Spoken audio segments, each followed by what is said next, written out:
ఇంకా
ఏవైతే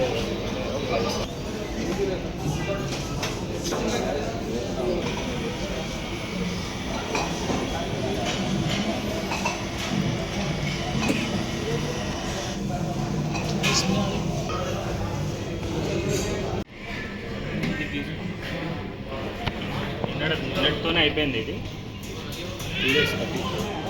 2 days అయింది.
ఆహార పదార్థాలు వెళ్ళిన ట్రేలో అట్లనే ఆహార పదార్థాలు అలాగే ఉంచేసి ఆ స్టిక్కర్లు మారుస్తున్నారు డేట్ లేదు. మెయిన్ అది ఇట్లనే ఉంటుంది, లోపలి అట్లే ఉంటాయి.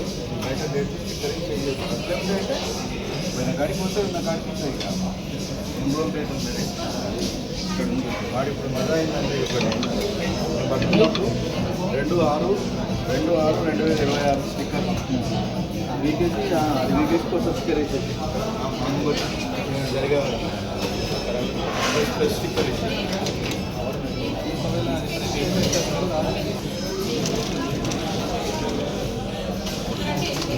దారుణమైన వాసన వస్తుంది.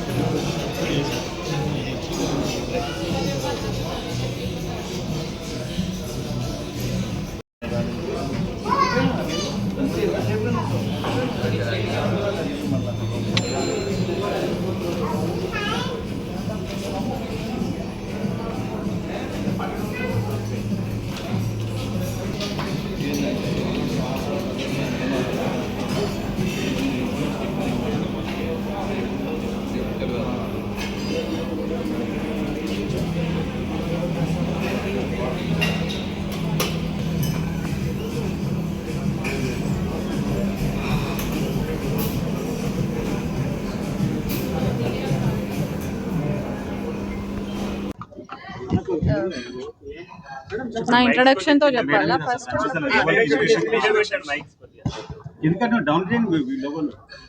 నా పేరు సౌమ్య అండి. నేను అత్తాపూర్ ఫుడ్ ఇన్స్పెక్టర్. మాకు అంటే హెచ్ఫాస్ట్ టీం వాళ్ళకి ఒక ఫుడ్ పాయిజనింగ్ కంప్లైంట్ వచ్చింది. అందుకోసమని ఇన్స్పెక్షన్కి వచ్చాము బార్బిక్యూ నేషన్ అత్తాపూర్కి. ఇక్కడ మాకు వాళ్ళు లేబుల్స్ ట్యాంపర్ చేయడము, కొన్ని ఎక్స్పైరీ ప్రోడక్ట్స్ పెట్టుకోవడం, కిచెన్లో అన్హైజెనిక్గా ఉండడం, ఇవన్నీ కూడా మాకు కనిపించాయి. ఇది ఆల్రెడీ నాది సెకండ్ ఇన్స్పెక్షన్. మేము ఇంతకుముందు కూడా ఒకసారి విజిట్ చేసి వైలేషన్స్ చెప్పాము, కానీ అవేమీ వాళ్ళు ఫాలో అయ్యి ఇంప్రూవ్మెంట్ అయినట్టు మాకేం కనిపించలేదు. అందుకే ఈరోజు ఈ ఇన్స్పెక్షన్ చేసి నోటీస్ ఇవ్వాలని అనుకుంటున్నాం. కంప్లైంట్ రాలేదు, అది రెగ్యులర్ ఇన్స్పెక్షన్. అప్పుడు వచ్చి మేము కొన్ని ఇంప్రూవ్మెంట్స్ చెప్పాము, బట్ అవి చేసుకోలేదు వాళ్ళు. ఇప్పుడు ఇది ఫుడ్ పాయిజనింగ్ కేసు కాబట్టి అదే మనం ఒక అన్హైజీనిక్ వేలో మ్యానుఫ్యాక్చర్ ఫుడ్ ప్రిపేర్ చేస్తున్నారు, సర్వ్ చేస్తున్నారు అని ఒక సెక్షన్ 54 కింద నోటీస్ ఇచ్చి మేము పెనాల్టీ వేయిస్తాము. అంటే మెయిన్గా మీట్ స్టోరేజ్లో కొన్ని వైలేషన్స్ ఉన్నాయండి. చికెన్ కానీ మటన్, మెయిన్గా ఫిష్ అవి తెచ్చుకొని వాళ్ళు ఎక్కువ రోజులు స్టోర్ చేసి లేబుల్స్ మార్చి పెట్టి అదే ప్రోడక్ట్కి లేబుల్ మార్చి పెట్టడం ఒకటి అబ్జర్వ్ చేసాం. మెయిన్ మిస్టేక్ అది ఉంది. అంటే అది సడన్ కంప్లైంట్స్ కాబట్టి అట్లా వెళ్తామండి. అక్కడ మనకి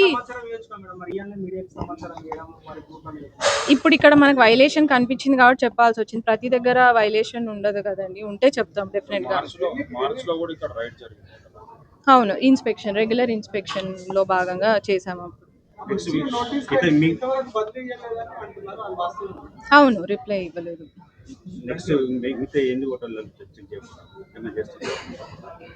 రెగ్యులర్గా అవుతూనే ఉంటాయండి. బేస్డ్ ఆన్ కంప్లైంట్స్ మాకు వచ్చిన దాన్ని బట్టి మేము చేస్తూనే ఉంటాం. అది ఒక 3 kgs దాకా ఫిష్ ఉందండి, ఒక 2-3 kgs అట్లా చికెన్ మటన్ ఉంది. అది మాది మెయిన్ అప్పుడు నోటీస్లో సర్టిఫికేట్స్ గురించి చేసామన్నమాట. కొన్ని మ్యాండేటరీ డాక్యుమెంట్స్ ఉండాలి ఒక రెస్టారెంట్లో, అవి లేవని, అవి ఇప్పటికి కూడా లేవు.